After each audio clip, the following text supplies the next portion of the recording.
not joking. All my guys, them know me.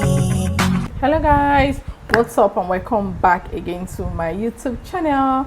My name is Melissa, and if you're new on this channel, please like this video, subscribe, click the notification bell. You guys, it's 4 months since I moved down to Nigeria from the UK, and on this journey I promise you guys that I'm gonna be truthful. I'm gonna give you the pros, the cons, just share with you guys all of my experiences. I know some of you target us, oh, stop complaining. It is not complaint. I am documenting my real life experience on this channel, because I want to go back in 10 years time to actually watch all these videos and tell myself, wow, indeed I've grown, At the same time, to help people make better choices and better decisions, because there are a lot of people that are probably watching me now and wanting to come back to Nigeria, forgetting that it is not all rosy, right? I just want to tell you guys something that happened. I've always known that our healthcare is shabby. Well, the truth is that healthcare has improved over time. Thankfully, there are lots of equipped hospitals in Nigeria now. A lot of Japada like myself, they've studied abroad, practiced abroad, and came back to Nigeria with their wealth of experience to practice medicine, and of a truth, they are doing exceptionally well. Maybe I was just unlucky, or maybe I did not make enough research on the hospitals to use. My husband has always wanted us to use HMO, these insurance companies around, but to be honest, it's a lot of money. When you check, like for a family of 5 like myself, my 3 kids and my nanny, is roughly about 2 million. Like, I think the least is like 2 million, 2.1 million, which my husband has been encouraging me to actually get it done. But I keep thinking, my goodness, 2.1 million, 5 of us, and it's not like we even fall sick frequently. Like my kids, thankfully, they are not sickly children. They are not children that fall sick easily at all. If at all, it's even me, myself, that tend to fall sick easily. I'm not sure. Maybe because I'm AA, AA with malaria. Now, a little backstory. Before I left Nigeria, I used to treat malaria like almost every month or even every 2 months. At some point, I became resistant to most anti-malaria. That's how bad it was. So when I started thinking about my Japada, the first thing I was, my goodness, what am I going to do about this malaria? So we had malaria prophylaxis on arrival. But apparently, my system just loves malaria. It's like my blood is very attractive to mosquitoes. Once they come to me like, oh, your blood is so sweet, it's so sweet, I love your blood, and boom, I'm having malaria. So recently I've really been feeling very down, very sick. When you just wake up in the morning and you're just feeling, yourself, you're literally struggling to get by, right? I thought it was probably because I've been sedentary and everything, so I decided to register at the gym. So I've been actively going to the gym. Can you see the muscle? Melissa, or 2 years ago or last year, would never wear this kind of outfit, because I used to feel very, very insecure about my arm, because I felt like I had this Christian mother arm. But you can see I'm toning up. Anyway, so I've been hitting the gym, but it's just not working. Like, I still find myself, waking up very tired with body pain. So I treated malaria like 2 months ago. Around mid-November, same feeling again, and this time around I decided to stop medicating and actually go to a proper hospital. So I asked around for a very good hospital. Obviously, I don't want drama. I'm new in Nigeria. I don't want to bring problem or unnecessary attraction to myself, so I will not be mentioning the hospital name. So they told me about a particular hospital. I told my driver, all right, please take me to this hospital, I'm really sick. When you enter a hospital, thankfully, number one, the hospital was not smelling. That Detroit smell hospitals tend to have, it was non-existent. But upon arrival, the receptionist gave me a very condescending look, as though she knew me before. In my mind, I said, oh, perhaps this girl knows me from social media, and maybe we've had 1 or 2 banter, because why are you giving me this condescending look? I don't know you. What's the matter? Like, in my mind. But she just gave me one look, and I'm like, please, I'd like to see the doctor. Okay, doctor never come. Doctor go come 10 o'clock, and that time it was about 8 o'clock because I had just finished school. So I started to wait. But while I was waiting, I told them I would like to do a full blood count, because my husband has requested for me to have one done, as he was suspecting maybe my sugar is low, because I'm always feeling like very drowsy and tired. Maybe my sugar is low, or I'm becoming anemic, or my iron is low, just something. But he requested for a full blood count. So like, please, can I get a full blood count done? And then I went to the lab. After a while, obviously your waiting game has to be very strong once you're going to the hospital, regardless of wherever you find yourself. NHS is not even any better when it comes to waiting. You must wait. Right, so I waited patiently, got to my turn, they did the blood test and everything, and then they asked me to come the next day. Right, the next day I came and waited till 10 o'clock again to see the supposedly head of hospital, whether hospital head or the owner of the hospital, whatever. I want to say that I saw a doctor the first day I went, and it was actually like a very young doctor. I just knew that this one at JJC, it just looked like a fresh graduate, you know, from medical school, and it was quite like giving me the Gen Z vibe. It was quite accommodating. We had a conversation and everything. The next day, it was time to see the main doctor. Into his office, he requested for my name, which I told him, and then he checked, and we were like, oh, you did a full block, and I said yes. I was just expecting him, I don't know, maybe I was looking for NHS doctor in a Nigerian hospital. Like, I expected him to just give me a breakdown of my results. You know how it works in the NHS. They will give you a breakdown of your result. Okay, your blood sugar is this. Just especially if you request for it. So I'm like, okay, please, can you explain, like, okay, what's the problem? Because I told him my symptoms. He said, hey, everything looks good, but it looks like you have 1+ malaria. So I'm like, okay, what about other tests that I did? At least explain the range. Okay, this is just explain. I want to know more. Oga was not even in the mood. Like, he just looked at me and continued looking at the system. And then he said, hey, we'll treat it for malaria and typhoid. You have 1+ malaria. Go to the reception. I'm like, okay, what's the treatments? What do we do next? He said I should go to the receptionist, that they will tell me.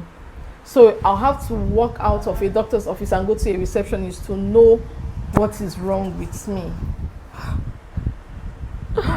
Nigeria, my God. Anyway, I'm like, in my mind, this same rude receptionist getting there. Auntie, please, doctor sent me back to you. The first thing that came to mind was, did you provide your name to the other receptionist when you came? I said yes. But like, then she was talking to the other receptionist. It's too early, oh. It's too early, oh. You people did not deliver this girl's name to Oga. It's too early, oh. Like, I'm like, God, like, a patient is in front of you. You people can have this conversation when I leave. I'm not here to stay forever. Kilo day. I'm like, okay, what's the next step? Like, and the nurse will tell you. I had to ask him, why are you people holding this information? What is wrong with me? What are you people treating? What was the treatment plan, basically? What's the treatment plan? I mean, taking injections. I'm on anti-malaria. I'm on antibiotics. What's the dosage? What's the name of the medication? You know, something. Just give me detailed information. Apparently, nobody even get my time. Oh, my God, Nigeria. So she like, the nurse will tell me, so I'll just carry myself like this and go to a nurse for injection. You know what's the name of the injection? Auntie could not even pronounce it. This is the so-called person that doctor asked me to go see. Anyway, but then I go to the nurse office. The nurse, please, what medication am I on? She said she will have to print it out for me. Oh yeah, print it out now. You say printer, no, they work. Write it down for me now. She was just like a lackadaisical, not even giving me attention. I'm like, hey, I don't die, yo. After taking this injection for 3 days, I was still not well. Like, I still did not even get better. My husband was so upset. He was like, how can you miss chloroquine and antibiotics and paracetamol, that's the clofenac, in one syringe and inject it just because you're trying to save syringe? And who wants to use this chloroquine to treat somebody in 2025? Because after my full anti-malaria course, I still did not even get better. So I'm talking to you, I'm not even feeling fine. I'm having headache. I had to go after the 3rd day to meet another doctor. That, please, I'm not getting any better. Obviously, they will charge you now. She said, oh, okay, I think you're resistant to this anti-malaria. Did people not just use tablets from there? Which one is chloroquine? Who uses chloroquine in 2025?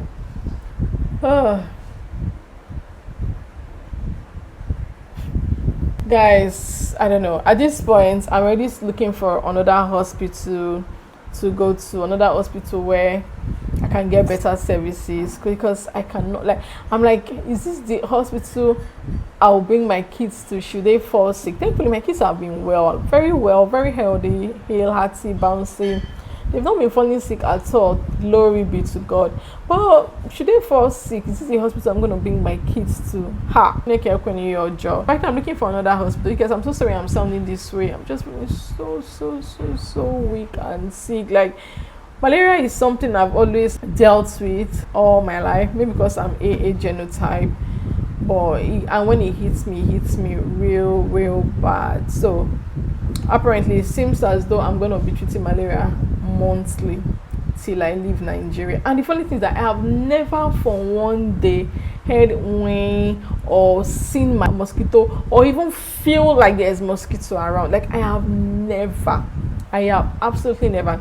Now another major challenge that I experienced when I arrived, thankfully it's gone down, is cough. Guys, I'm not kidding. I coughed for 3 months non-stop. The cough literally just stopped recently, though I still cough once in a while, but like I consistently cough. You know the kind of cough that when you're coughing, you're holding your chest.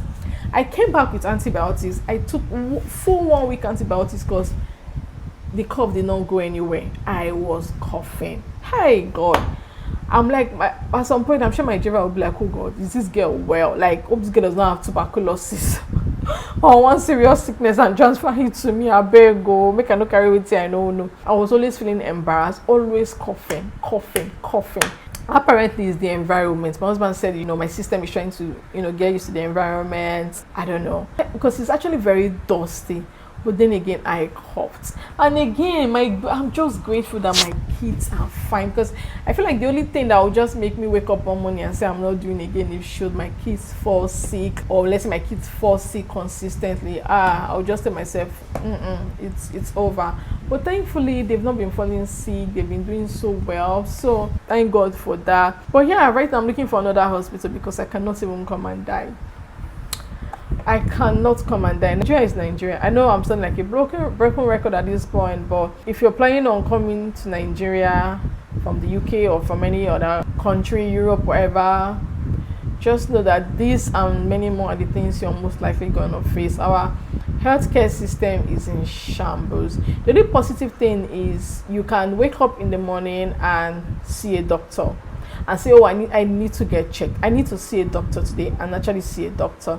Or like in the UK where you're on GP, receptionist is telling you, oh, we are full, or telling you to go to a pharmacist, or making you feel like, oh, your symptom is not serious. They do that a lot. They kind of just water down whatever it is you're experiencing or your symptom, because there's so much demand on the system. Like the system is so stretched to it's breaking limit literally.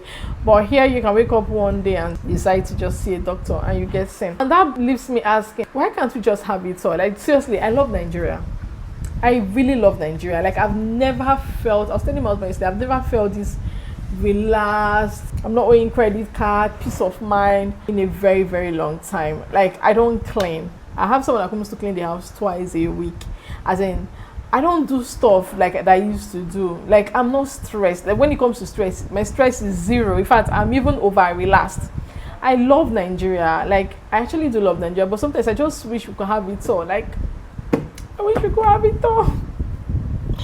Anyway, you guys, I just came here to share you my experience. I'm just sorry I'm talking like this. I'm actually not feeling so well. I'm really very sick. After this video right now, I'm going to just rest my head and sleep for like an hour before the kids come back from school. But yeah, I just thought to update you all. Thank you so much, guys, for watching today's video, and I'm gonna see you all in my next one, guys. Bye.